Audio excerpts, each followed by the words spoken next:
Bismillahirrahmanirrahim. Assalamualaikum warahmatullahi wabarakatuh. Perkenalkan, nama saya Amanda Syafitra M dari kelas 28B.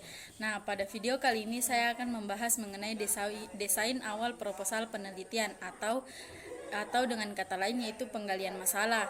Nah, yang pertama-tama yang akan saya bahas di sini mengenai penggalian masalah. Secara sederhana, masalah adalah kesenjangan antara apa yang seharusnya terjadi dengan fakta yang terjadi. Singkatnya, masalah adalah adanya perbedaan antara harapan dan kenyataan. Nah, menurut Tatang Muhammad Amirin pada tahun 1990, permasalahan biasa muncul dari beberapa faktor. Yang pertama yaitu kehidupan sehari-hari, yang kedua pembicaraan masyarakat luas yang sedang hangat, yang ketiga tulisan di media massa, yang keempat hasil penelitian orang lain, yang kelima teori atau konsep dari buku-buku atau jurnal, dan yang terakhir yaitu diskusi ilmiah dan sebagainya. Dalam menentukan permasalahan yang layak diteliti diperlukan pertimbangan khusus, karena bisa jadi apa masalah yang tidak layak untuk diteliti. Masalah penelitian haruslah memiliki arti penting bagi perkembangan ilmu dan kehidupan manusia.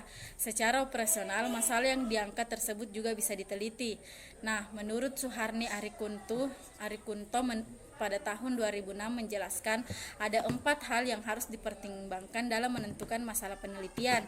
Yang pertama yaitu penelitian harus sesuai dengan minat peneliti. Yang kedua, penelitian dapat dilaksanakan baik dari rasionalisasi masalah, waktu, biaya, dan lokasi penelitian. Yang ketiga yaitu tersedia faktor pendukung seperti data bisa dieksplor, dapat izin dari pihak berwenang, dan yang terakhir yaitu hasil penelitian bermanfaat baik bagi perkembangan ilmu pengetahuan bagi masyarakat maupun bagi kebijakan penguasa. Nah, hal lain yang sangat penting untuk dipertimbangkan dalam menentukan masalah penelitian adalah konsep kebaruan atau kemuktahiran, update atau inovatif, sebab bisa jadi masalah penelitian kita terjadi merupakan masalah yang usang atau sudah pernah diteliti dan ditemukan solusinya oleh para peneliti-peneliti sebelumnya. Nah, di sini yang selanjutnya yang saya akan bahas yaitu mengenai jenis permasalahan. Nah, seorang peneliti dapat mencermati permasalahan paling tidak ada 3 gejala. Gejala tersebut menurut Suharni Arikunto pada tahun 2006, yang pertama yaitu problem untuk mengetahui status dan mendeskripsikan fenomena. Problem ini kemudian melahirkan penelitian deskriptif, survei, histori, dan filosofi. Yang kedua yaitu problem untuk membandingkan 2 fenomena atau lebih. Dalam penelitian ini, peneliti berusaha mencari permasalahan dan perbedaan fenomena. Selanjutnya mencari arti atau manfaat dari adanya persamaan atau perbedaan yang ada. Dan yang terakhir yaitu problem untuk mencari hubungan antara 2 fenomena. Di sini ada dua macam problem korelasi, yaitu korelasi sejajar dan korelasi sebab dan akibat. Nah, yang selanjutnya jenis-jenis permasalahan tersebut, kata Suharsini, hanya dijadikan dasar dalam merumuskan judul penelitian. Misalnya, seorang peneliti ingin mengetahui sesuatu yang diteliti, seperti mengetahui keadaan mengenai apa, bagaimana, dan berapa banyak, sejauh mana, dan sebagainya. Maka peneliti ini bersifat deskriptif atau hanya menerangkan peristiwa. Yang selanjutnya yang saya akan bahas yaitu mengenai merumuskan masalah dan judul. Setelah menemukan permasalahan penelitian yang akan diteliti, selanjutnya dirumuskan masalah peneliti tersebut secara singkat, jelas, padat dalam bentuk kalimat tanya. Ditinjau dari cakupan aspek-aspek yang terkait dengan masalah penelitian, maka rumusan masalah penelitian dapat dibedakan secara umum dan khusus. Nah, rumusan masalah umum menunjukkan keseluruhan permasalahan penelitian secara utuh, sedangkan rumusan masalah khusus yang berfokus pada aspek-aspek tertentu dari permasalahan yang dikaji. Jadi, setelah merumuskan masalah penelitian, selanjutnya ditetapkan judul penelitian yang tengah dikaji dalam bentuk bahasa yang operasional dan mudah dipahami. Judul penelitian yang lengkap menurut Suharni Arikunto pada tahun 2006 diharapkan mencakup antara lain yang pertama yaitu masalah atau topik yang diteliti, yang kedua sifat dan jenis penelitian, yang ketiga objek yang diteliti, yang keempat yaitu subjek yang diteliti, yang kelima lokasi daerah yang diteliti, dan yang terakhir yaitu tahun atau waktu terjadinya peristiwa. Lalu bagaimana menuliskan judul penelitian?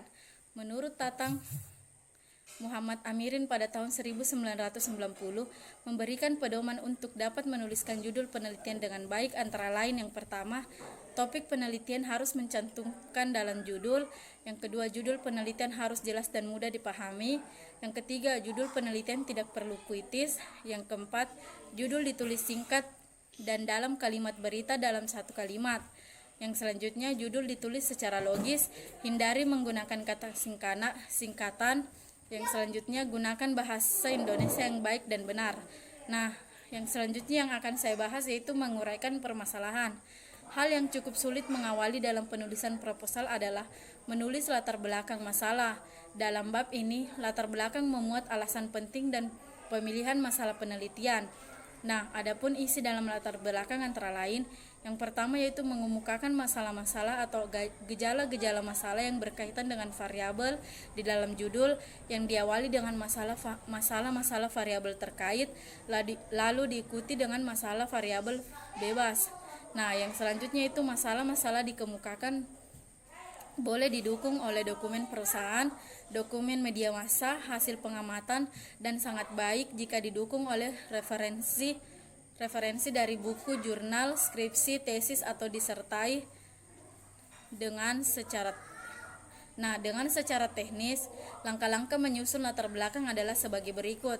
Yang pertama yaitu mengemukakan arti penting, peranan penting, manfaat dari variabel terikat, baik bagi organisasi maupun bagi karyawan. Nah, yang bagian B yaitu kemukakan gejala-gejala masalah yang berkaitan dengan variabel terikat tersebut. Dukung dengan dokumen, hasil pengamatan, wawancara atau angket yang telah diperoleh dari hasil penelitian pendahuluan. Yang selanjutnya itu kemukakan faktor-faktor apa saja yang bisa mempengaruhi variabel terikat tersebut, seperti dukung dengan referensi dari buku, teks, atau jurnal. Nah, selanjutnya pilih satu atau beberapa faktor tersebut yang dianggap paling penting untuk dijadikan variabel terikat dalam penelitian teks.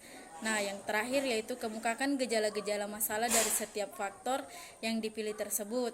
Dukung dengan dokumen dan hasil pengamatan wawancara atau angket yang telah diperoleh dari hasil penelitian pendahuluan atau pra-riset. Nah, itulah tadi yang sempat saya sampaikan. Lebih dan kurangnya mohon dimaafkan. Assalamualaikum warahmatullahi wabarakatuh.